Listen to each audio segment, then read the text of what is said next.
मित्रांनो, तुम्हाला माहिती आहे का, संपूर्ण वर्षात काही दिवस असे असतात जे आपल्या आयुष्याचं नशीब बदलू शकतात। त्यापैकी एक म्हणजे सोमवती अमावस्या। जेव्हा अमावस्या आणि सोमवार एकाच दिवशी येतो, त्या दिवशी निर्माण होतो एक अद्भुत योग, ज्याला शास्त्रांमध्ये खूप पवित्र आणि शक्तिशाली मानलं जातं।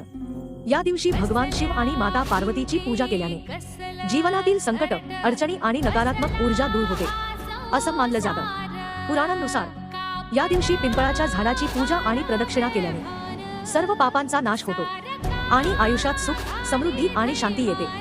विशेषतः महिलांसाठी हा दिवस खूप महत्त्वाचा आहे। या दिवशी व्रत केल्याने पतीचे दीर्घायुष्य, सुखी संसार आणि कुटुंबात आनंद मिळतो। पण फक्त महिलाच नाही, कोणीही श्रद्धेने हा दिवस साजरा करू शकतो। उपवास, दान, जप आणि ध्यान यामुळे मन शुद्ध होतं आणि देवाची कृपा प्राप्त होते। मित्रांनो, आजच्या धावपळीच्या जीवनात आपण देवाला वेळ देत नाही, पण असा एक दिवस आपल्याला स्वतःशी आणि ईश्वराशी जोडतो। म्हणूनच या सोमवती अमावस्येला एक छोटंसं व्रत, एक प्रार्थना आणि एक चांगलं कर्म जरूर करा, कारण कधी कधी छोट्या श्रद्धेमुळे मोठे चमत्कार घडतात। हर हर महादेव। जर आवडलं असेल तर व्हिडिओला लाईक करा, चॅनेलला सबस्क्राईब करा आणि भगवान शिवाची